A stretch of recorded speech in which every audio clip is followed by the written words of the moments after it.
This match was decided just by one ultimate. Strategists have the most impactful ultimates in the game, and it kind of makes sense considering they're the characters that bring the most utility. That being said, I do have a video out right now, check the link in the description below, that goes over every single ultimate. The wipe ultimates, whether you're a DPS, tank, or strategist, it goes over everything more in depth than what you're gonna see in this video. So if you wanna learn more about when and how to use ultimates, I highly recommend clicking that link down below and checking out that video. So what you're about to see is a Celestial game. I'm playing Mantis, and this is an extension of the video that I made yesterday. If you guys haven't already seen it, I'll put it in the link in the description below as well. But it's talking about what you should do when you're a strategist and how you should use your ults and how to impact the match and et cetera, et cetera. So this is the follow-up to that, as I said I was going to do in that video. The more and more you start playing strategist, the more and more you'll learn different ways to use their ultimates. However, I simplify it, and there's 3 types of ways to use your ultimate. I want to share it with you here. You have the offensive.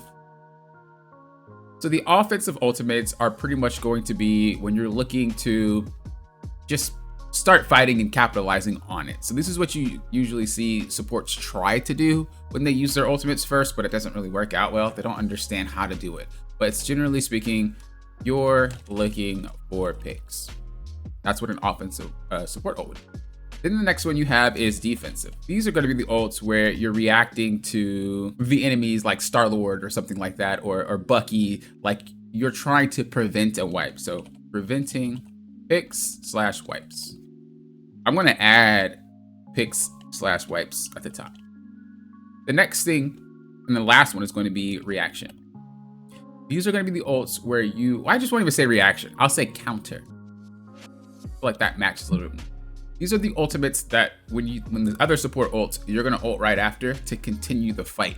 Your team might not be winning, or maybe they are, but you wanna ult to just make sure that they can continue to fight on a fair level. This is the most default thing that you'll start seeing as you climb higher. Strategist players will just ult right after each other to make sure that the fight remains kind of like steady, so to speak. So I'm gonna say, using your ult after the support. Keep in mind, there is a time and place to use each ultimate. However, I will say that most strat players, whether it's low rank or high rank, generally tend to use their ult to counter. The lower rank you are, I mean, it's kind of all over the place, but as you start climbing, you'll notice that strats just default to, well, you ult, so I ult, or they'll try to do the offensive ult and just straight up ult randomly, and it doesn't ever really work. All right, so starting this replay, I'm just gonna show the preface of it. I just kind of wanted to let you guys see what happened going forward. So normally we're pushing the point. I'm just doing my best to give the damage buff, the healing, you know, pretty much typical Mantis things, trying to do my part by hitting shots and et cetera, et cetera, et cetera. Not too much you need to really worry about here. Again, I just wanted to show you guys what happened before all the ults started kicking off, so that way you guys can get a better understanding of the setup. So they're chasing. I'm not going to do that. I want to secure the point. That's my goal.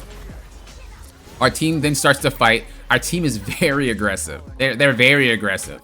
Now, before I use my ultimate, I want you guys to try to figure out, did I use an offensive ultimate, a defensive ultimate, or did I do a counter ultimate? That's what I want you guys to figure out. So going through here, we're pushing forward. Magic gets KO'd, right? And then our Cloak and Dagger decides to ult. This is something you generally will see. What type of ult do you think this is? This isn't mine, but what type of ult do you think this is? Is this an offensive ult where we're looking to get picks? Is this a defensive ult where we're trying to prevent a wipe? Or is this a counter ult where we're trying to counter the enemy? This one's pretty easy to see that this is an offensive ult. And as you get higher in ranks, you will start seeing supports do this, especially Cloak and Dagger players. They don't understand how to do it, and they'll just typically waste their ultimate. What tends to happen then is either the DPS is going to try to one-shot them out of their ultimate, so something like an Iron Man, or the enemy support is going to counter, and eventually the one that's left with the ultimate is the enemy, and we all lose the fight anyway, right? If the ultimates come out like this, right? My team goes first, their team goes second. My team goes third, their team goes fourth. Well, guess which team has the ultimate left? It's theirs.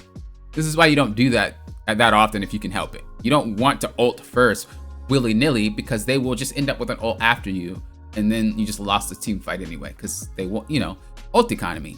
Don't ever do that if you can help it. So this is bad. We get the ult off, and of course, what does their cloak and dagger do? Offensive, defensive, or counter. This is a counter, right? Our ult, then they ult. Without thinking, just like I said, most cloak and dagger, I can't even speak, right? Most cloak and dagger players generally do this. They don't really think when they ult. Doesn't matter what rank it is. They kind of just do it off of instinct. And it does end up in a situation where you get KO'd. Now, realistically, the Invisible Woman was probably waiting for me to ult, so then that she could ult. But the Invisible Woman then ults. Why didn't I ult there? Because I knew we were fine. So now the Invisible Woman ults. Again, this is a counter ultimate for sure.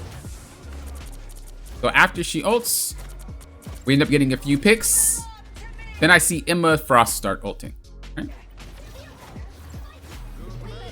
As soon as she ults, I ult. Why would I do that? Look at the type of ults we have. We have offensive, defensive, then counter. Why would I ult if we already had a few picks? Doesn't that just not make sense? Especially because Emma already ulted. What was the point of that? What was the point of ulting? There's two reasons for this. It's a psychological reason, and then it is a obviously a physical reason. But some characters in this game have what we know as go buttons, right? When you press your ult, the team knows that is a go button ult. We just go. Cloak and Dagger has that. When she ults, everybody just knows to go. Mantis also has this. When you ult, everyone knows to go. Whether or not you use it as an offensive ult is up to you, but usually the team understands it's go time. The Thing, whenever he ults, everyone knows to go. Doctor Strange, it's the same exact thing. There's many characters in this game that have go ults. I know for a fact we won this fight, but we need to stagger them. If I didn't use my ult here, we would have a harder time chasing them forward, and we would not be able to continue to stagger. What we're doing here is an offensive ult.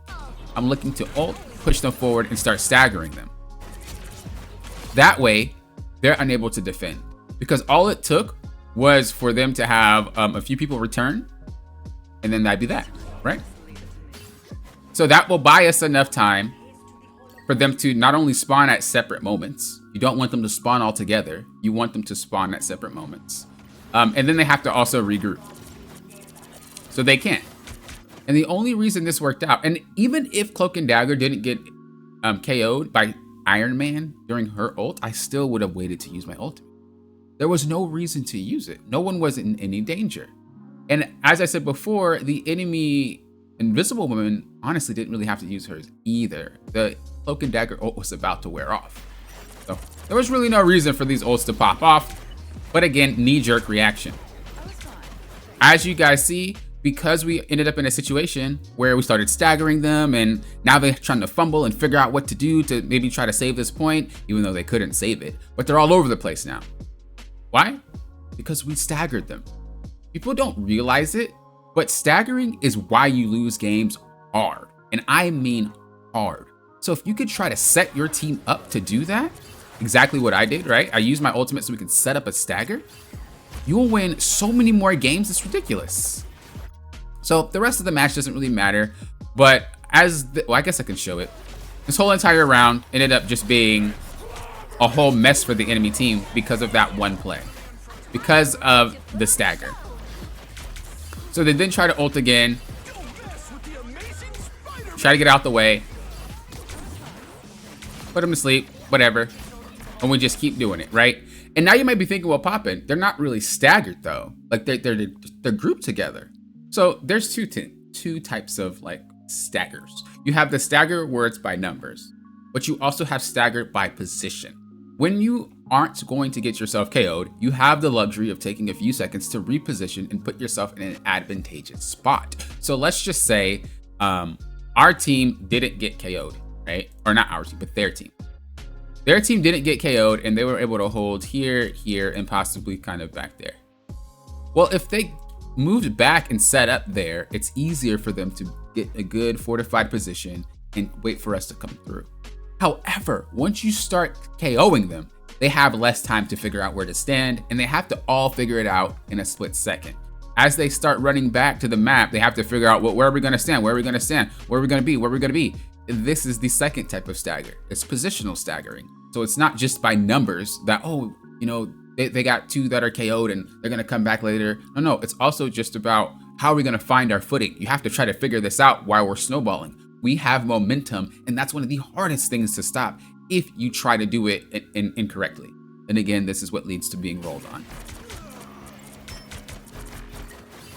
I'm not committing too hard, right? I still want to make sure that the cart is pushing.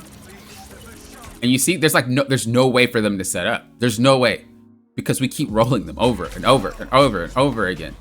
We have momentum. We have momentum because if we're winning team fights, we're getting our ult charged faster than they are because they're always KO'd, right? We're able to also keep the momentum and getting more advantageous positions because we're always alive. We're always relevant.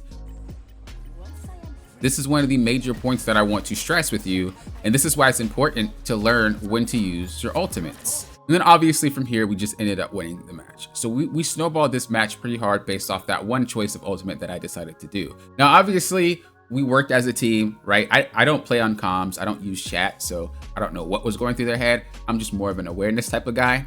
So obviously we played together, but the choice to not use my ultimate like that and just wait was huge.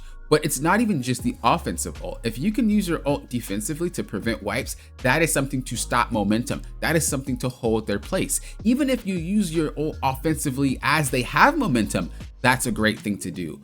You don't always need to use your ult to counter. You don't always need to use your ult to stop a Star-Lord ultimate. I know some people will hear Star-Lord and just ult randomly, even though their team is already in cover.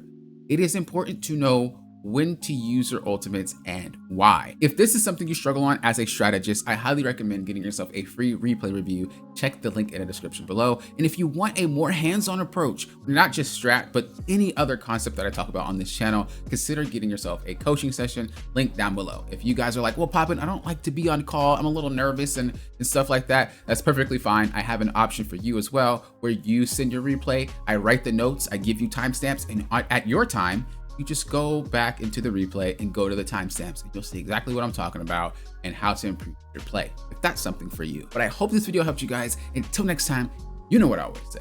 Thank you guys for doing what? Happen often. We'll often.